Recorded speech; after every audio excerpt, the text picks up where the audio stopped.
Hello and a very warm welcome to all of you. I'm Meha Bhardwaj and this is Game On, where you get the latest from the world of sports. And we got to begin with IPL 2025 because a brand new season of the IPL is upon us. And with that, there are brand new rules this season. The ban on saliva has been lifted. Mohammad Shami, the BCCI have heard you. Bowlers can now use saliva to shine the ball in the upcoming Indian Premier League. The BCCI has lifted that COVID-19 pandemic time ban enforced by the ICC. The BCCI, at a meeting with the IPL captains and the other stakeholders, have implemented several changes which can add a new and an exciting dimension to the tournament. One of the most notable changes is this revocation of the ban on the use of saliva to shine the cricket ball. Players now are allowed to use the saliva once again. This decision is expected to reintroduce this dynamic of swing and reverse swing into the game. In a bid to neutralize dew factor, the BCCI will introduce a new rule to allow 2 balls during the second inning. So you can use saliva on the ball, exactly what Mohammad Shami and Tim Southee had asked for. And now there'll be 2 new balls during the second innings to neutralize the dew factor. The second new ball will come into play after the 11th over. Umpires will have the discretion to decide if the ground conditions warrant the ball to be changed. Then the impact player substitution rule, that will be allowed to continue till at least 2027. The decision review system now, that will be expanded to include the calls for wide balls for height and outside the off stump. Hawkeye technology, that will be used for making DRS calls on wide balls. So that's another new introduction where DRS will be expanded to include the calls for wide balls for height and outside the off stump. Now, BCCI have been busy doing all these things because now they've also announced a cash reward of 58 crore rupees for the Indian cricket team that won the ICC Champions Trophy earlier this month in Dubai. The Rohit Sharma-led team, they defeated New Zealand by 4 wickets in the final to grab their 3rd Champions Trophy title. The windfall for the champions is almost 3 times more than the Champions Trophy winners' prize purse. The financial windfall will cover the players, coaching and support staff and members of the men's selection committee headed by Ajit Agarkar. The board did not give or in fact, later on, there was a breakup. We'll get you the breakup. But BCCI President Roger Binney, in a statement, said that winning back-to-back ICC titles is special, and this reward recognizes Team India's dedication and excellence on the global stage. BCCI Secretary Devajit Saikia, now he revealed the breakdown of the cash prize, where every player and head coach, Gautam Gambhir, they will get 3 crore Indian rupees.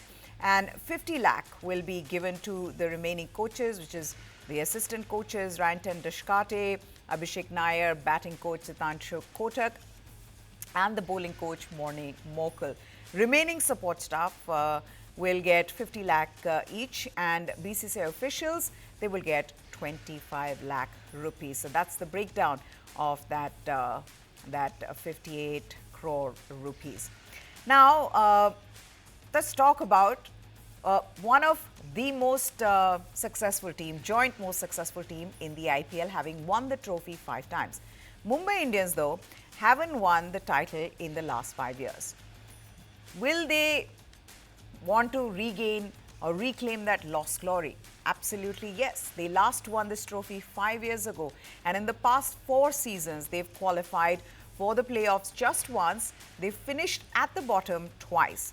So this is the season where they'll want to turn their fortunes around, and Mumbai have decided to stick with Hardik Pandya as the skipper, who was booed at the Wankhede Stadium last year. But the management, Mumbai think tank, thought, no, we've got to stick with Hardik Pandya, though a lot has changed since then between him and Rohit Sharma. They won the T20 World Cup together, now the Champions Trophy. So with the hope that the leadership in Mumbai Indians, they're on good terms. Let's see how Mumbai squad stacks up for this season. Mumbai Indians managed to acquire a good mix of both foreign and Indian players. During this bidding event with their smart purchases, the Mumbai management reunited Trent Bolt with Jasprit Bumrah. They also have Deepak Chahar to further strengthen their bowling unit. The spin department has been bolstered with the inclusion of Mitchell Santner and Karan Sharma. The batting unit, it is fearsome with Rohit Sharma, Suryakumar Yadav and Tilak Verma. All three of these were retained by the franchise. Their core is untouched from the last edition, but the addition of Ryan Rickelton, Will Jacks and Robin Mins, that has hugely strengthened their batting prowess. Mumbai Indians do have some problems. Jasprit Bumrah, he's not fully fit. He's likely to miss the first few games. And it'll be a big challenge for them in how they balance their side without Jasprit Bumrah. The other challenge for Mumbai is, yes, they've got new batsmen, powerful batsmen, but the inexperience of those foreign players. Ryan Rickelton, who's likely to open with Rohit Sharma, along with Devon Jacobs as well as Corbin Bosch. Now, that's if he indeed plays the IPL after he was served a legal notice by the PCB. They're all playing their fourth season. So how consistent will they be? What will that stage be like for them? How they'll perform? That's a big question for some of these inexperienced players. But Mumbai Indians head coach Mahela Jayawardene, he said starting the season without Jasprit Bumrah, that'll be a challenge for the five-time champions. He revealed that Bumrah, who's currently on the road to recovery at the National Cricket Academy, is doing well and hopefully he will join the squad soon. Jasprit is at the moment with NCA, so until we haven't, he just started that progress, we have to wait and see what their feedback on him. At the moment, everything's going well, but obviously it's on day-to-day basis, the progress. He's in good spirits and hopefully he can join the team sooner.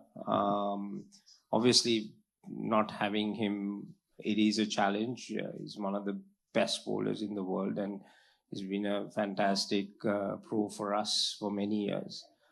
But we'll have to find a way. It's an opportunity for someone else also to step up and show what they're capable of. That's how I see it. And gives us a different element of trying few different things and see what works. And it's always good in early season for us to do that. Captain Hardik Pandya, he wants to keep this the formula to regain the trophy very simple. What is it? Listen in. I mean, just play good cricket, have a lots of smile around.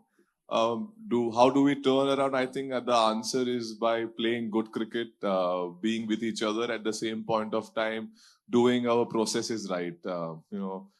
Having those plans which coaches and all the support staff which creates, go and execute that at your best ability, and at the same point of time just enjoy. I think with this group, the kind of talent and the kind of ability is there. I think it's important that we enjoy and look forward for all the games which are coming forward. So I don't think there is a rocket science to turn around things. But definitely there will be some, some basic things which if we can tick box, I think this team will look very, very good. Playing for India has been always prideful. It has always been the number one priority. And I think winning 2 ICC trophies for India is something which is very close to all of our heart. And there is a lot of joy. So I think that joy will carry forward into IPL as well. And we'll look forward to, take up this challenge as well, where Emma has not got 4 years. Last 4 years has been dry. So the challenge and the excitement part is that we can go for it with all joyness and at the same point of time all togetherness. That's what exactly we are communicated, and at the same point of time all are in the same line. Okay, let's shift focus to Hardik Pandya's former team, Gujarat Titans. They had a dream start to the IPL. They won the title in 2022 and they reached the final in 2023. But 2024, that was a disappointing season for them. First, they received a jolt when their inspirational captain, Hardik Pandya, he was traded to Mumbai Indians. They made Shubman Gill their leader However, they finished at the bottom half of the table with 7 losses and 5 wins to their name. They retained Rashid Khan as their top player, with Gill, Rahul Tewatia, Sai Sudarshan and Shah Rukh Khan being the others. Now, during the auction, they splashed 15.75 crore on Jos Buttler, as they expect him to be the new wicketkeeper for their side and potentially the partner alongside Gill at the top. Titans have a brand new pace attack, spearheaded by Mohammad Siraj and Prasidh Krishna, and there is Kagiso Rabada as well. They also have the services of Gerald Kutsia and Ishant Sharma. In the batting department, Shubman Gill, he will want this to be a bumper season for him. He was not part of the squad that won the T20 World Cup, and even after Kohli and Rohit Sharma retired from the format, Abhishek Sharma and Sanju Samson seem to have overtaken him in the queue. I'm sure Gill will be looking to change that. Rashid Khan will once again be the trump card for Gujarat. Last season, Rashid wasn't at his best as he was recovering from surgery, and this time he will be expected to play a big role as they push for the title. Now, Gujarat Titans will be without the services of Mohammad Shami, whom they lost to Sunrisers Hyderabad in the IPL auction. Gujarat Titans captain Shubman Gill and their head coach Ashish Nehra, they talked about the team balance, the absence of Mohammad Shami and Noor Ahmed. Listen. You have people like Washington Sundar, Sai Kishore, Rashid Khan. So we have enough spin battery also. Yes, you definitely miss the skill set of Mohammad Shami and Noor Ahmed, and that's what IPL is. You know, every 3 years there will be new guys coming in and they have to do that role. जो हमारा जिस तरीके का हमारा middle order है, lower order है, I think हम बहुत लकी हैं कि हमको इतनी डेप्थ नहीं, तो जनरली टीम्स में इतनी डेप्थ नहीं होती है. हमारे पास आई थिंक नंबर 8-9 तक बैटिंग है, तो वो हमको अलाउ करती है कि हम ऊपर से थोड़ा और फ्रीली खेल सकते हैं. और जो मिडिल ऑर्डर, लोअर ऑर्डर, वो तो आई थिंक सिचुएशन के हिसाब से सब चेंज होता रहता है कि टीम क्या सिचुएशन है, अभी टीम को क्या डिमांड चाहिए. Now, in his first season as Gujarat Titans captain, Shubman Gill, he faced a dip in his form with the bat, ending with only 426 runs from 12 innings. The team also finished in the 8th position with 7 losses and 5 wins. So, what have been the learnings from the past season for Gill? This is what he said. Captaincy और batting को जितना ज़्यादा हम separately रखें उतना ज़्यादा बेहतर होता है. उसको मेरे एक्सपीरियंस से तो यही है कि अगर मैं उसको मिक्स ना करूं, क्योंकि बैटिंग अगर मैं जब बैटिंग करने जा रहा हूं तो मेरे लिए सबसे अच्छी चीज यही होगी कि मैं एज अ बैट्समैन खेलूं वहां पे, और जो मैं डिसीजन एज अ बैट्समैन वहां पे लेता हूं वो सबसे मेरे लिए तो सबसे बेहतर डिसीजन या अच्छे डिसीजन वही होते हैं कि मैं एज अ बैट्समैन डिसीजन लूं बैटिंग करते हुए. कैप्टनसी का रोल जब हम या बैटिंग करके मैं आउट हो चुका हूं तब, या फिर हम फील्डिंग जब कर रहे हैं उस समय पे या ऑफ द फील्ड उस समय पे ज्यादा उस चीज का रोल रहता है. बैटिंग करते हुए जितना मैं अपने आप को एज अ बैट्समैन की तरह वहां पे बैटिंग करूं तो वो ही ज्यादा अच्छा रहे. एज ए कैप्टन आप मेरे लिए जैसे पहला साल था तो बहुत सारी चीजें ऐसी होती हैं जो नहीं थी मेरे लिए और मुझे सीखने को मिली. और आई थिंक सबसे इंटरेस्टिंग और चैलेंजिंग चीज कैप्टनसी की यही रहती है कि हर दिन आपको कुछ नया सीखने को मिलता है किसी प्लेयर के बारे में या फिर अपने बारे में. तो वो सब चीजें हैं जो मुझे सीखने को मिली अपने बारे में और प्लेयर्स के बारे में, और कुछ चीजें हैं जो मुझे लगता है कि मुझे अपने ऊपर अगर मुझे एक अच्छा कैप्टन बनना है काम करने की जरूरत है. अगर आप हमारा रिकॉर्ड देखें सर 2023 में हम आई थिंक जितना अच्छा हमने होम में परफॉर्म किया उतना ही अच्छा हमने अवे में भी परफॉर्म किया था. तो अवे में भी परफॉर्म करना उतना ही इम्पोर्टेंट और उतना ही जरूरी होता है जितना होम में परफॉर्म करना जरूरी होता है. Well, Gill also said that Gujarat Titans have been the most successful team over the past 3 years in terms of scoring the maximum runs and having the best win percentage. Firstly, I don't think as a team we are trying to chase 300 as a total. That's not what our aim is. We want to play the kind of cricket. We will assess what the condition is and what the situation is, and we want to play that kind of cricket. If the wicket or the situation allows us to make 240, 250, 260 runs, yeah, we are not saying no to that. But there might be a situation where 150, 160 would be an ideal total on a wicket. And hence, if I feel as a team, if you are only looking to play one way, then you are not adapting the things how you should. And a great team, the hallmark of a great team is that it adapts the best to the suitable conditions and the challenges that are thrown at them.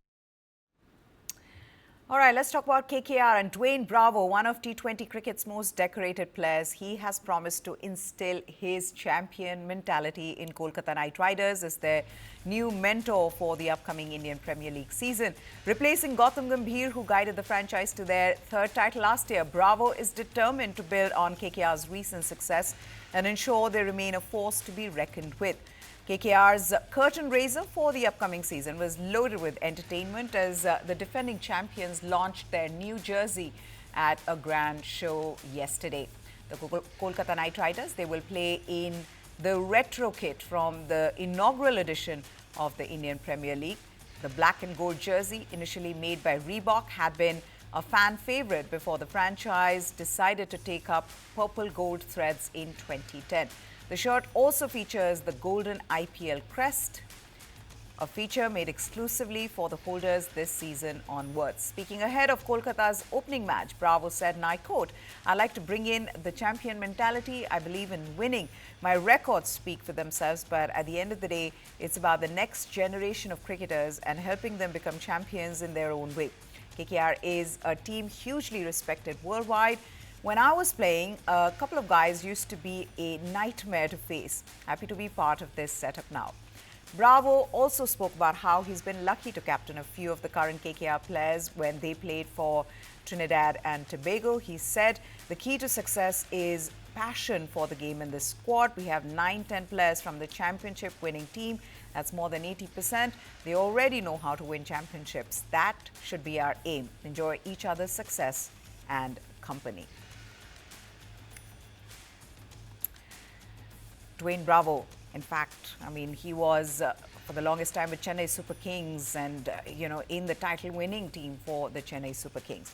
We move on then to football as France aim for a last four berth in the League of Nations Cup. The upcoming match against Croatia will shape their immediate football future.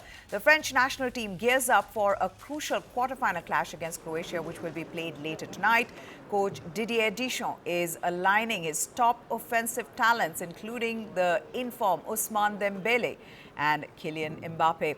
Dembele, who's netted an impressive 30 goals this season, is expected to partner with Mbappe to form a powerful attacking pair. Deschamps has made tactical adjustments to ensure an inspiring performance against the Croatians, with Luka Digne set to secure the left defensive flank, although Theo Hernandez has trained separately until yesterday. Additionally, Matteo Guendouzi, he's poised to take the midfield slot previously held by Manu Kone, highlighting a blend of strategy and player rotation as both sides vie for a spot in the semi-finals. Kylian Mbappe said he was happy to be back with the national squad and that he hopes to get back to scoring goals.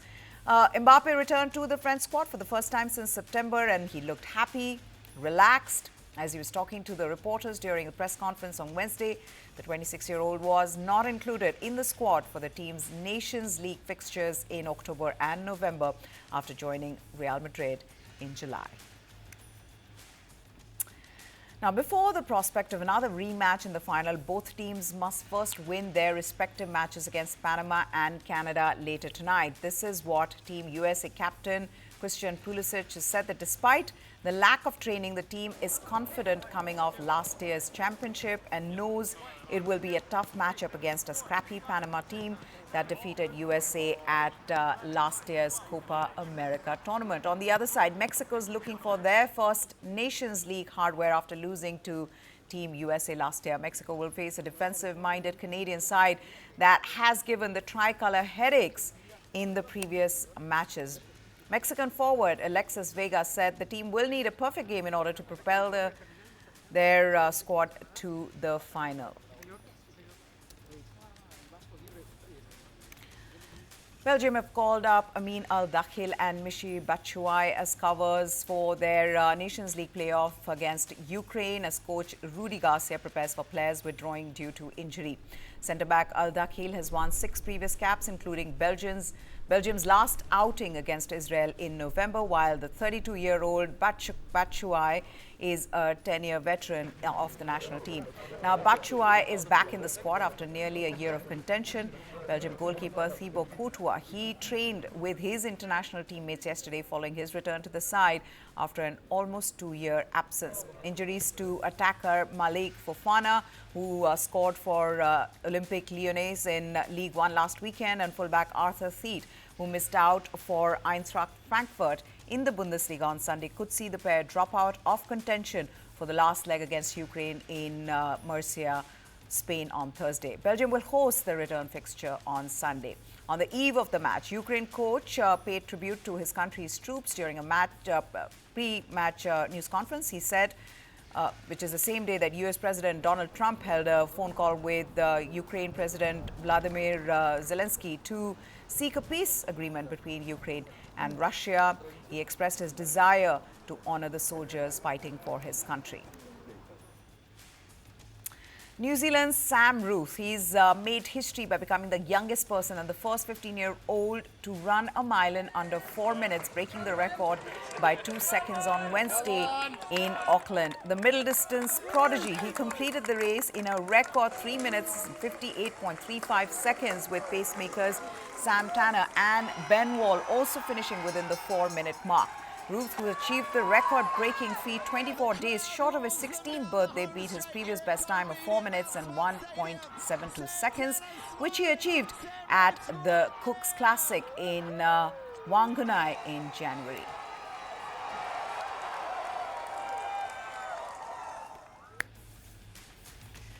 All right, with that, it's a wrap on Game On. Hope you enjoyed it. Goodbye. Thanks for watching.